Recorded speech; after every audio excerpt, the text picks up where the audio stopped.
তামিম ভক্তদের বড় সুসংবাদ, দীর্ঘদিন ধরে মাঠের বাইরে থাকা তামিম ইকবাল আবারও ফিরছে মাঠে। এনসিএল টি-20 টুর্নামেন্ট দিয়েই মাঠে ফিরছে খান সাহেব। এনসিএল টি-20 টুর্নামেন্টের সময়সূচি চূড়ান্ত করেছে অনেক আগেই পিসিবি। এরই মধ্যে জাতীয় ক্রিকেট লিগ টি-20 এর দল ঘোষণা করেছে চট্টগ্রাম বিভাগ, যেখানে রাখা হয়েছে তামিম ইকবালকে।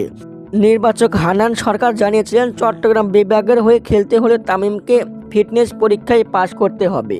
বুধবার সে ফিটনেস টেস্ট দেন তিনি। তামিম সেই পরীক্ষায় উত্তীর্ণ হয়ে এনসিএল খেলতে ছাড়পত্র পেয়েছেন বিসিবির কাছ থেকে। এনসিএলের আগে নিজেকে তৈরি করতে গত কয়েকদিন ধরে মিরপুরে ব্যাটিং করতে ঘাম ঝরিয়েছেন তামিম। এবার এনসিএল টি-20 লিগে 8টি দল অংশগ্রহণ করবে। আগামী 11 ডিসেম্বর থেকে 24 ডিসেম্বর পর্যন্ত হবে এনসিএল টি-20 টুর্নামেন্টের আসর। লিগ পর্বের সবগুলো ম্যাচ হবে সিলেট স্টেডিয়ামের 2 মাঠে, আর প্লে অফ ও ফাইনাল হবে মিরপুর শেরেবাংলা ক্রিকেট স্টেডিয়ামে। বিডি নিউজ, হৃদয় হাসান।